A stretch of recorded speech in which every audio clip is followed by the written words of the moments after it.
Welcome to Pivot and Passion. I'm your host, Stephanie Cully, and I'm here to help you follow your true purpose.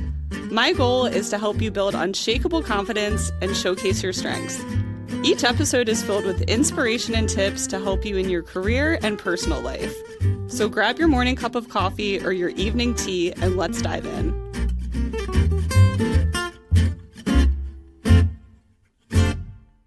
Today, we're talking about how to find the secret to happiness while you're on your journey to success. Have you ever heard that it's not just about the destination, it's about the journey? There's a lot of truth to this. Do you ever feel like you're going along the journey, but you're so stuck and so focused on what the next step is instead of really enjoying your journey? I would say this applies to a lot of us. A lot of us just continue to go through life and wonder, what's the next big thing? Let me go for that next big paycheck or that big promotion. Let me go for that next goal in my business, or what's the next marathon or athletic activity that I can complete to feel better about myself. And as we go through that, we start to miss the whole point of life, which is really to enjoy the journey and to learn and to grow. Maybe you fall into the keeping up with the Joneses trap, or you know many people like that. I know I have a couple of friends that fall into that trap of, I have to have the next big thing. I have to buy that new car, or I have to get that next investment property. Let me just keep going. And the thing that's really unfortunate is many of the friends that I talk to that are stuck in this situation is that they're unhappy in their jobs. They're spending so much time and energy, but they're not really taking that time aside to spend as much time with family as they like, to live a healthy lifestyle of whether that's let's go jump on the Peloton or go for a walk. If we're so focused on the end goal, then really what's the point? So in today's episode, we'll be talking about how to not just enjoy once you get to that final destination, but how do you enjoy the journey in the process of getting there? Let's take the example of a famous movie that I recently watched a couple years ago. And I'll have to admit, I watched a replay of this just because it's one of my favorite movies. The movie is Crazy Rich Asians. And the reason that a lot of people love this movie is just because of the extravagance of the movie. It's based in Singapore and everything is lavish there. Things are expensive. It's based on fame and fortune.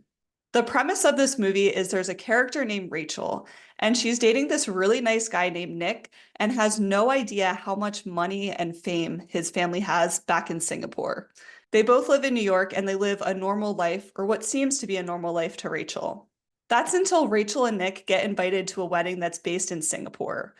And it becomes pretty apparent to Rachel as soon as they get on the airplane and they have first class tickets or business class tickets to go over to Singapore. She starts to realize, okay, maybe Nick's lifestyle isn't as casual and as low-key as I originally thought. As the story progresses, they both make it to Singapore, where Nick introduces Rachel to his family. And unfortunately, what ends up happening is his mother disapproves of Rachel because she doesn't come from a lavish lifestyle, or she doesn't come from wealth like Nick and the rest of the family. After Rachel experiences disapproval from the mother, she also begins to experience disapproval from the rest of the family, like the aunts and the cousins, and she grows very uncomfortable.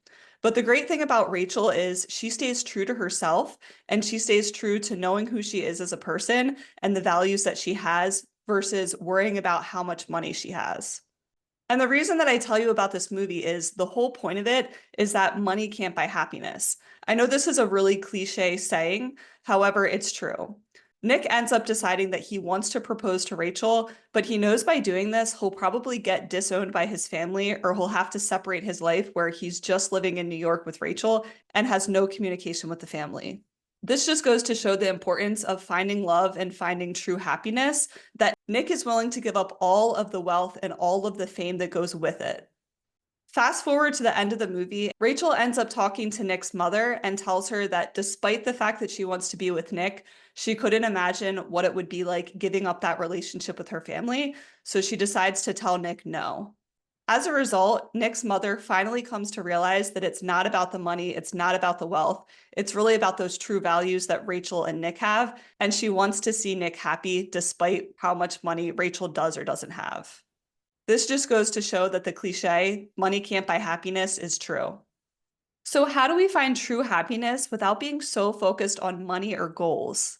We can still have those things, but it's important to find intrinsic motivation instead of having those material focuses to move us forward. First, I want you to ask yourself, why are you going after this thing? It's important to go back to your why, and this is whether you're working in a full-time job or you have your own business. It's also relevant if you're talking about running a marathon or just trying to walk a 5K. Is the reason that you want to open your own business because you want more flexibility and freedom? Is it because you want more time with your family? Do you want the ability to buy that brand new house? Or deep down, is the real reason that you're doing it because you want to impress your friends and your family? It's normal for us to want to fit in and impress our family members, but if we're only doing things to try to impress them, then it's not going to be an enjoyable journey, and in the end, we may not be happy with the result. So I challenge you to ask yourself, what is the reason why you're doing this? And if you figure out that it's not in alignment, then you may want to shift to another goal or focus on what it is that you're trying to get out of it in general. Let me give you an example of an experience that I've had in my life where I was so focused on the end goal, but getting the result that I wanted was right in front of my face. As many of you know, about 4 years ago, I started my own business. A lot of it was to do with the fact that I wanted more fulfillment, I wanted to help more people, but there's also the freedom and flexibility that comes with it. So I wanted more freedom and time to spend with my family. And what I ended up doing was I ran an immersion program that was on Saturdays in the morning. And while this was okay at first, eventually my children started to get a little bit older and started to get more involved in sports activities. And a few years into this process, my son ended up joining a t-ball team. And I was so excited for him, and I couldn't wait to see the first game. And fortunately, I was able to schedule around this so that I was able to see his first t-ball game. However, all of the times lined up at the same time that I had this class. The reason that I chose this class time is because there were a lot of students that were able to make it specifically to this time. So I was tailoring to the students' needs and wants. In reality, what I was looking for was more time with my family, being able to enjoy watching them, whether it was in a sports activity or just doing activities with them in general. I ended up missing out on this because of my end goal. I thought in order to do this, I had to open my own business and I had to be extremely successful and make a certain amount of money. In reality, when the thing that I wanted the most was to spend time with family, I created a blocker for myself by creating this huge goal. So what did I end up doing? I ended up going back to my why. My why was that I wanted to spend more time with family. And the way that I was going to do this was to create a schedule that worked for me and wasn't just overly accommodating to other people. I ended up making a minor switch, which was changing it from Saturday classes to weekday classes. But in the end, I found that that was more difficult, or at least more difficult for my students, because many people who were available were not available during the day when I had those sessions. And as a result, I ended up having to do a major pivot, not just for that reason, but for other reasons. I decided to pivot my entire company to not just focus on training Scrum Masters, but to do actual career coaching. So sometimes it's important to just go back to what is the reason for me doing this in the first place?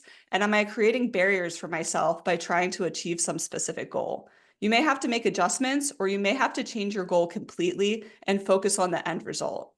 And for the second tip, I have a question to ask you. Who says that just because you're working on a goal, you can't enjoy it along the way? It's important to make time for the things that you enjoy and incorporate joy into the journey. Most of you know the story of the man and the wife. The story of the man and the wife is about a man who's very dedicated to his career and he spends long hours and he's so focused on retirement. His wife values spending time together and wishes that they could go on more vacations and just make memories together. And while the wife is there asking the husband, can we set aside some money and some time to go on more vacations? He's still so focused on settling in and being comfortable for retirement. Unfortunately, what ends up happening is the wife becomes very ill and ends up dying. This happens before the man even has a chance to retire, and he's completely devastated. He's devastated because his wife has died, and obviously that's the love of his life. And he's also devastated because he spent so much time trying to save up a nest egg and never had a chance to really enjoy that and spend the time with his wife. So what can we learn from this? We can learn that there's a balance and there's a right balance between valuing our time with family and also living in the present. So how can you make time for the little things? Maybe it's setting aside time to go for a walk, or maybe it's setting aside time. For me, it might be playing with my kids on the trampoline. Maybe you go out for a mid-cup of coffee at your favorite local coffee shop. Begin to ask yourself, how can you insert moments of joy throughout your day? The question is, why work so hard if you can't enjoy life?